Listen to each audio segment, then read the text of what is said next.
बिस्मिल्लाहिर्रहमानिर्रहीम अस्सलाम वालेकुम दोस्तों, मैं हूं ग़ुलाम नबी। आप देख रहे हैं हमारा चैनल GN 786। आज की वीडियो में सबसे पहले बताऊंगा आलमी मार्केट में गोल्ड का रेट, उसके बाद पाकिस्तान में गोल्ड का, चांदी का, बटूर गोल्ड का रेट, पेशावर का रेट बताऊंगा। पहले बात करते हैं आलमी गोल्ड मार्केट की। आलमी गोल्ड मार्केट में इस वक्त जो गोल्ड का रेट है वो $3,386 फ़ी औंस पे मार्केट है और एक औंस का वज़न होता है 31 ग्राम 100 मिली। अब दोस्तों यहाँ बात कर लेते हैं local liberty market Gulberg Lahore Pakistan. आज तारीख है जनाब 28 जुलाई 2025।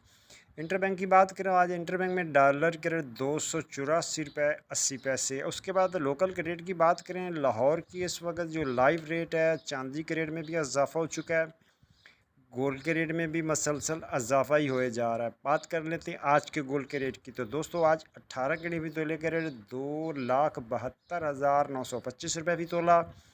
21 के डी तोले के रेट जनाब 3,18,412 रुपये फ़ी तोला।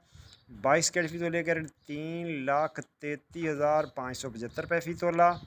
24 कैरेट गोल्ड का जनाब 3,63,900 रुपये फ़ी तोला। जी हाँ, रेट दोबारा सुने, 24 कैरेट गोल्ड का रेट है 3,63,900 रुपये फ़ी तोला।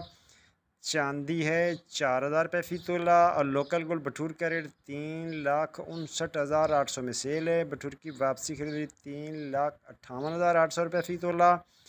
और जनाब पेशावर का पक्के तोले का रेट 3,76,500 रुपये फ़ी पक्का तोला। मिलते हैं नेक्स्ट वीडियो में। अल्लाह हाफिज़।